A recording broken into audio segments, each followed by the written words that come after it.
இப்போ அக்னிஹோத்திரிகள்னு கேள்விப்பட்டிருப்பேங்கிற அளவுக்கு நம்ம நிலைமை போயிடுத்து பாருங்க. நமக்கும் இப்ப எனக்கும் அக்னிஹோத்திரம் தெரியாது, இங்க இருக்கக்கூடியவா எத்தனை பேர் அக்னிஹோத்திரம் பண்றான்னு தெரியாது, ஏறக்குறைய பண்றது இல்லைன்னு தெரியுது. ஏன்னா அக்னிஹோத்திரம் பண்ணக்கூடியவாளுக்கு காதுல ஒரு விதமான குண்டலம் சாத்திப்பா.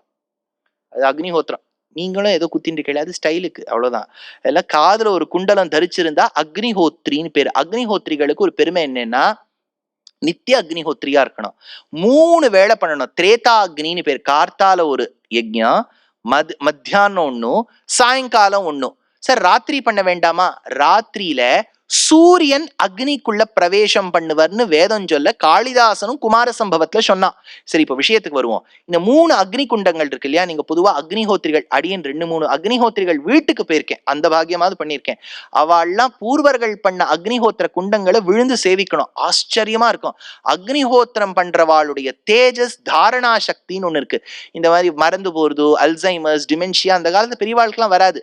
நான் தப்பா சொல்லலை, ஏன்னா அவ்வளவு மூளைக்கு ஞாபகம் வச்சுக்கக்கூடிய சக்தி. இப்ப நமக்கெல்லாம் ஏன் அந்த மாதிரி கொஞ்சம் கொஞ்சமா வருதுன்னு வச்சுக்கோங்க, ஏன்னா நம்ம ஒண்ணுமே ஞாபகம் வச்சுக்க மாட்டேங்கிறோம். இப்ப நானும் பாருங்க புஸ்தகத்தை வச்சுதான் சொல்றேன். அனந்தராம தீட்சிதர் வாழ் என்னைக்காவது புஸ்தகம் வச்சுட்டு இருக்காரா? சுந்தர்குமார் அண்ணா என்னைக்காவது புஸ்தகம் வச்சுட்டு இருக்காரா? புஸ்தகம் வச்சுட்டு உபன்யாசகர் சொல்ற நிலைமை வந்துடுத்து, அதை நீங்களும் கேட்டுட்டு இருக்கேன். அந்த ஒரு கலியுகமா எடுத்து நான் புஸ்தகம் வச்சுட்டு இருக்கேன்னா ஞாபகம் வச்சுட்டு இந்த இடத்துல இருந்து அந்த இடத்துல ஒண்ணுமே இல்ல. 60 வருஷத்துக்கு முன்னாடி வரைக்கும் ஸ்ரீ வைஷ்ணவ சம்பிரதாயத்துல காஞ்சிபுரத்துல ஒரு தாத்தாச்சார் சுவாமி எழுதியிருந்தார். 1,25,000 ஸ்லோகங்கள் மகாபாரதத்துல மனப்பாட்டம் அவருக்கு. இப்படிலாம் இருந்திருக்கா பெரியவாள்லாம். அவள்லாம் புஸ்தகத்தையே பார்க்க மாட்டா சுவாமி. அந்த காலத்துல யார் பப்ளிஷர்?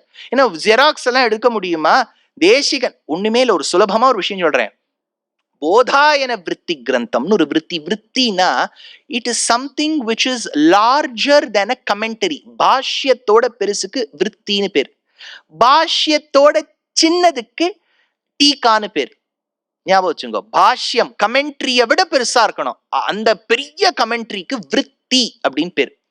போதாயனர்னு ஒரு மகரிஷி விருத்தி கிரந்தம்னு ஒண்ணு எழுதினார். என்னன்னா பிரம்மசூத்திரங்களுக்கு ஒரு விருத்தி கிரந்தம் எழுதினார்.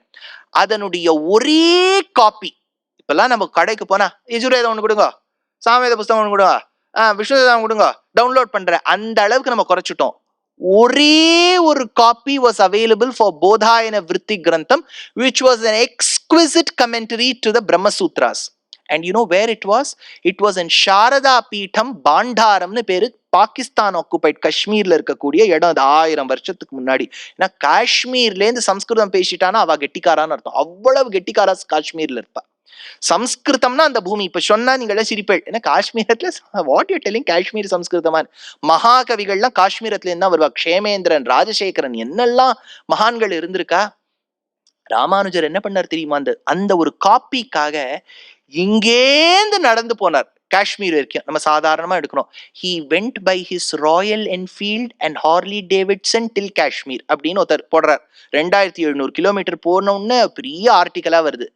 வண்டியில போறார் அவர். தட் தட் தட் தட் தட்னு ஹார்லி டேவிட்சன்ல போறதுக்கும் 3 வேளை அனுஷ்டானம் பண்ணிண்டே இரவு வேளையில தங்கிண்டு எங்கேயும் சாப்பிடாம ஒருத்தர் நடந்து போறதுக்கும் என்ன வித்தியாசம் இருக்கு பாருங்க.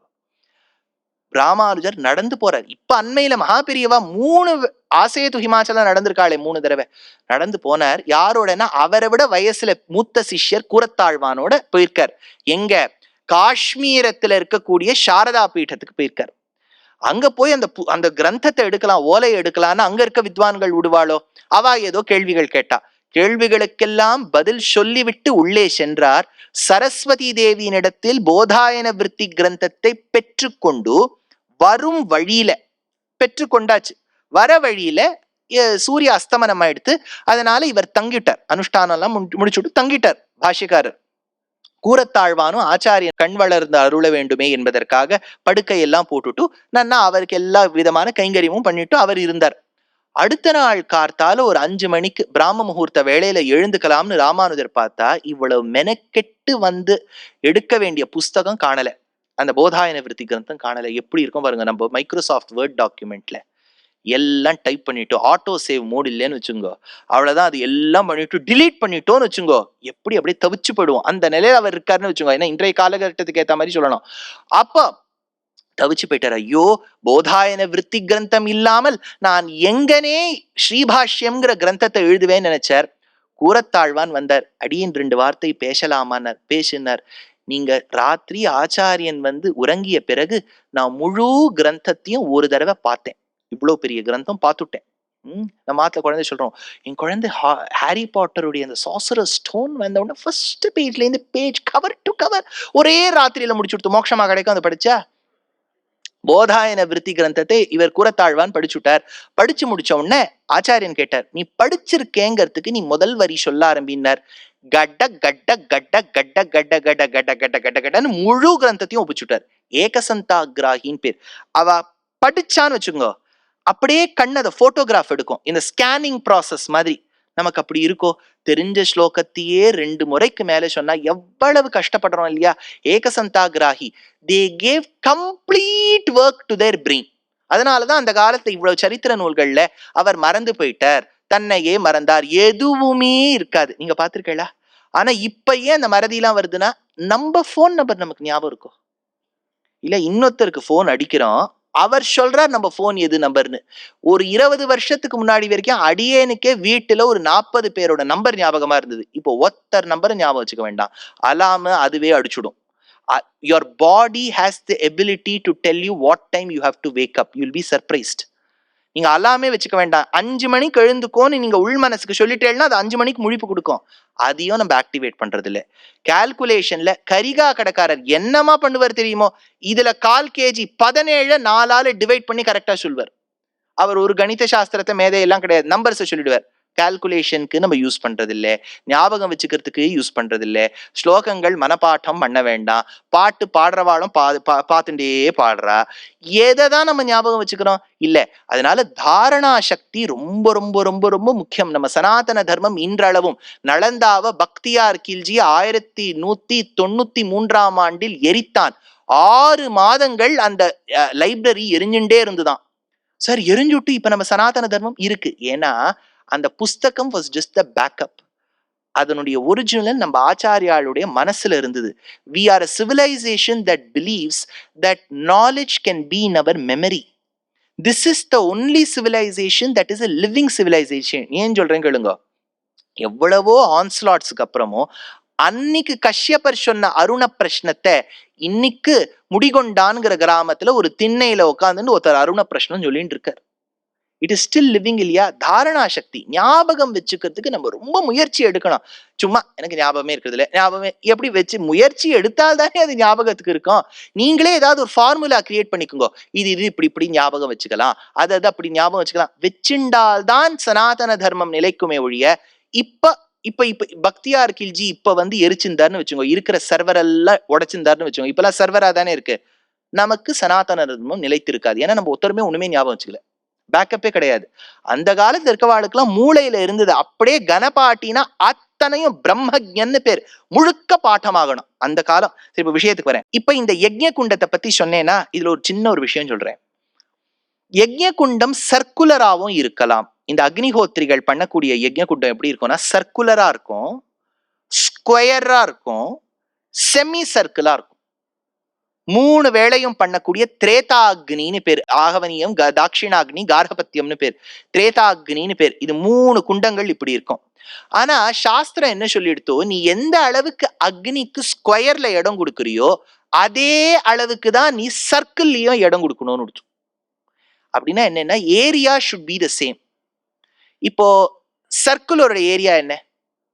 πr². Square side into side, கரெக்டா? அப்படின்னா சைடு இன்டு சைடை மல்டிப்ளை பண்ணிடலாம், ரேடியஸ் இன்டு ரேடியஸை மல்டிப்ளை பண்ணிடலாம். ஆனா சர்க்கிள்ல இருக்கக்கூடிய ஒரு பிரத்யேகமான ஒரு கான்ஸ்டன்ட் ஒண்ணு இருக்கு, பைன்னு பேர். அதுக்கு பை. அந்த பைங்கிறது என்ன நம்பர்? 22/7. 22/7க்கு என்ன பெருமை? 22/7 இருக்கிறதே பெருமை தான். அது இட்ஸ் அ நான் டெர்மினேட்டிங் டெசிமல். நீங்க டிவைட் பண்ணி பாருங்களேன் உங்க போன்ல. இப்ப பாருங்க, அந்த நிலைமைக்கு வந்துட்டோம். போன்ல தான் நம்ம டிவைட் பண்ணி பார்க்கணும். 22/7 3.1428 ஏதோ ஒன்று போயிட்டே இருக்கும், அது நெவர் எண்டிங் டெசிமல். இப்போ ஆரியபட்டர் சொல்றார் எப்படி அந்த குண்டத்தை பண்ணணும்னு. அவர் சொல்றார், சதுரதிக சதம் அஷ்ட குணம். ஆரியபட்டருடைய ஃபார்முலா சதுர் அதிக சதம். சதனா என்ன? 100. சதுஹுனா 4. சதுர் அதிக சதம்னா 104. 100 விட 4 அதுனா 104. சதுர் அதிக சதம். அஷ்ட குணம் 8 குணம். குணம்னா மல்டிப்ளிகேஷன் அர்த்தம். 104 into 8 எவ்வளோ? 832. கரெக்டா? 104 into 8 அதோட ஆட் பண்ணணுங்கிறார். எதை? துவாசஷ்டி அயுதஸ்ச. அயுதம்னா 10,000, துவானா 2, சஷ்டினா 60, துவாசஷ்டினா 62. 10,000 into 62 62,000. கரெக்டா? 62,000தோட 832 ஆட் பண்ணுங்க. 62,832. கரெக்டா? அதை டிவைட் பண்ணணுங்கிறார். எதாலனா துவா அயுதஸ்ச 20,000தால டிவைட் பண்ணுங்க. அப்ப என்ன வருதுன்னு பாருங்களேன். 3.14 வரும் பை வேல்யூ. அவர் இந்த பை வேல்யூ வச்சுண்டு நீ யஜ்ஞ குண்டம் பண்ணுங்கிறார். புரியுறதா? இப்ப இந்த யஜ்ஞ குண்டம் இருக்கா, யஜ்ஞ குண்டம் ஸ்கொயரா இப்ப வச்சுக்கோங்க. ஸ்கொயர், அடுத்த ஸ்கொயர் இருக்கா, முதல்ல இருக்கக்கூடிய ஸ்கொயர் அக்னிய சுத்தி இருக்கு. சாஸ்திரம் என்ன சொல்லி எடுத்தோ, பலாச குச்சி அல்லது சமித்த வைக்கும் போது வட திக்குல நார்தர்ன் சைட்ல ஒரு குச்சி, வெஸ்டர்ன் சைடு மேற்கு பக்கத்துல ஒரு குச்சி, தெற்கு சதர்ன் சைட்ல ஒரு குச்சி. ஆச்சா? 1 1 1 3 ஆச்சா? திருப்பி இந்த ஸ்கொயருக்கு வெளியில இன்னொரு ஸ்கொயர் இருக்கா, அங்கேயும் நார்தர்ன் சைட்ல ஒரு குச்சி, வெஸ்டர்ன்ல 1, சதர்ன்ல 1. இப்ப எவ்வளவு குச்சி ஆச்சு? 6. இப்போ கிழக்கு திக்குல வைக்கணுமான்னு கேட்டா, கிழக்கு திக்குல சூரியன் இருக்கார். சூரியனுக்கு வைக்கணுங்கிறது இல்ல. ஆனா இந்த 3 திக்குக்கும் 2 2 2 வச்சுட்டு சூரியனுக்கு மரியாதைக்காவது ஏதாவது ஒண்ணு கொடுக்க வேண்டாமா? இப்ப ஆத்து மனுஷா, இப்ப நம்ம ஆத்துலயே இருக்கோம், யாரோ 2 விருந்தாளிகள் வந்திருக்கா. விருந்தாளிகள் வரும்போது அவளுக்கு டீ கொடுத்தா போறோம், ஆத்துல இருக்கவருக்கு கொடுக்கணுங்கிறது இல்ல. ஆனா அவ குடிக்கிறத பார்த்துட்டே இருந்தாருன்னா எப்படி? அதனால ஒரு ஓரமா தம்மா தூண்டு ஒண்ணு கொடுப்பா. அதனால இந்த சூரிய பகவானுக்கு ஒரு குச்சி வைக்கணும். வடக்குல 2, மேற்குல 2, தெற்குல 2, கிழக்குல 1. சேர்த்து எவ்வளோ? சப்தாசியாசன் பரிதயா. இந்த 7 குச்சி தான் அது அப்படின்னு புருஷ சுக்தம் சொல்றது. ஆச்சா? சப்தாசியாசன் பரிதயா. அதுதான் உத்தரவேதி பரிதயஸ்திரயா, ஆகவனீயஸ்ச பரிதயஸ்திரயா, ஆதித்யா சப்தமஹ. ஆதித்யன்னா சூரியன், சூரியனுக்கு 1 7வது. பிருத்திவ்யாதீனி பூதானி தன்மாத்ராச்சைவ பஞ்சச. சரி, இப்போ முதல்ல பார்க்கலாம். சப்தாசியாசன் பரிதயா. இப்ப யஜ்ஞ குண்டத்தை நம்ம தயார் பண்ணிட்டு இருக்கோம். சப்தாசியாசன் பரிதயா 7 பரிதிகள் வச்சாச்சு. த்ரிசப்த சமித கிருதாக. சமித்துக்கள் இப்ப 21 சேர்த்து வைங்கிறது. த்ரிசப்த 3 into 7 எவ்வளோ? 21. 21 குச்சிய ஒன்னா வைங்கிறது. அந்த 21 என்ன? பிருத்திவ்யாதீனி பூதானி தன்மாத்ராச்சைவ பஞ்சச. பிருத்திவ்யாதீனி பிருத்திவி முதலான பஞ்சபூதங்கள் 5ஆச்சா? தன்மாத்ராச்சைவ, அதுக்குதான் அப்பவே ரிவிஷன்ல ஞாபகம் வச்சுக்கோன்னு, ஸ்பர்ஷம் ரூபம் கந்தம் 5 இருக்கா? 5 தன்மாத்திரைகள் பஞ்சபூதங்கள் சேர்ந்து 10ஆச்சா? கர்மேந்திரியாணி பஞ்சாத. கர்ம இந்திரியாணி பஞ்சாத. கர்மேந்திரியங்கள் 5. இப்ப எவ்வளவு ஆச்சு? 15. பஞ்ச ஞானேந்திரியாணிச்ச. ஞான இந்திரியங்கள் 5. 20ஆச்சா? அந்த கரணம் இத்தியேவம். மனசு 1. 21ஆச்சா? இந்த 21 தான் அந்த குச்சிகள். த்ரிசப்த சமித கிருதாக. இந்த மந்திரத்தை சொல்லும் போது இதெல்லாம் ஞாபகம் வச்சுங்க. ஒரு தடவை இந்த மந்திரம் சொல்லும் போது இதெல்லாம் ஞாபகம் இருக்கணும். அடுத்தது தேவாயத்யஜ்ஞன் தன்வானாக. அப்ப தேவர்கள் யாகம் பண்ண ஆரம்பிச்சா அப்படிங்கிறது. இந்த தேவர்கள் யாருன்னு கேட்டா நித்திய சூரிகள்னு ஒரு அர்த்தம். தேவர்கள். அதனால தேவாயஜ்ஞ தன்யஜ்ஞன் தன்வானாக. அபத்னன் புருஷம் பசும். பசுவா இருக்கக்கூடியவர் யார்? பிரம்மா. அவரை கட்டி வச்சாச்சு. இப்ப எதுல கட்டுவா? யூபஸ்தம்பத்துல கட்டுவா. ஒரு குச்சி அங்க ஒண்ணு இருக்கும், யூபஸ்தம்பம்னு பேர். அயோத்தியால அந்த காலத்து பெரியவாள்லாம் சொல்லுவா, ராமருடைய கோவிலுக்கு போகும்போது போற வழியில இருக்கக்கூடிய ஒரு பாகவதோத்தமாள் வீடிலையும் வாசல்ல சேவிச்சுட்டு போவாளாம். ஏன்னா அவ்வளவு அஸ்வமேத யாகங்கள் நடந்திருக்கும் போது ஒவ்வொரு வீட்டிலும் இருக்கக்கூடிய தூண் தான் அங்க இருக்கக்கூடிய யூபஸ்தம்பமா. அதனால மூல பிரகிருதிங்கிற யூபஸ்தம்பத்துல கட்டப்பட்ட பிரம்மாங்கிற அந்த அந்த பசுவை விழுந்து சேவிக்கணும். அதனால தேவாயத்யஜ்ஞன் தன்வானாக அபத்னன் புருஷம் பசும் அப்படின்னு இருக்கா. இப்போ இல்ல ஒரு விஷயம் ரொம்ப அழகா சொல்றேன். எனக்கு நிறைய விஷயங்கள் சொல்லணும்னு இருக்கு, ஆனா போர்ஷன்ஸ் நிறைய இருக்கு, ஆனாலும் சொல்லிடுவேன் நான். என்னன்னா, இந்த 7 7ன்னு குச்சிய பார்த்தோம் இல்லையா? 2 + 2 + 2 + 1 சப்தாஸ்யாசன் பரிதயா. இந்த 7 எதுன்னு சாயணாச்சாரியர் எடுக்கிறார். அவர் என்ன சொல்றார், உதிக்கின்ற சூரியனுடைய 7 குதிரைக்கு இருக்கக்கூடிய அந்த கயறுகள், அதுக்குதான் வந்து சந்தஸ்ன்னு பேரு. அந்த 7 சந்தஸ் தான் இந்த 7 குச்சி அப்படின்னு சாயணாச்சாரியார் பாஷ்யம். இந்த 7 சந்தஸ் என்னங்கிறத சொல்லிவிடுறேன். விஷ்ணு புராணத்துல வருது. காயத்ரி, உஷ்ணிக்கு, அனுஷ்டுப்பு, பிருஹதி, பங்கி, திருஷ்டுப்பு, ஜகதி. இதுதான் 7 சந்தஸ். சந்தஸ்னா மீட்டர், தமிழ்ல குரல் அப்படிங்கிற ஒரு நடை இருக்கு இல்லையா? அந்த மாதிரி நடைகள் சம்ஸ்கிருதத்துல அநேகம். காவியங்கள்ல பார்த்தேன்னா ஷார்தூல விக்ரீடிதா அப்படின்னு ஒண்ணு இருக்கு, கேட்டுங்க. ஒரு ஒரு புலி எப்படி குதித்து கொண்டு போகுமோ இந்த ஸ்லோகம் சொன்னா அப்படி குதிக்கிற மாதிரியே இருக்கும். ஷார்தூல விக்ரீடிதா. கோமூத்திரிகா பந்தம், ஒரு நடந்து கொண்டு செல்லக்கூடிய ஒரு பசு மூத்திரம் போகும்போது எப்படி எந்த ஜிக்ஸாக்கா போகுமோ அந்த மாதிரி அந்த ஸ்லோகம் இருக்கு. கோமூத்திரிகா பந்தம்னு பேர்.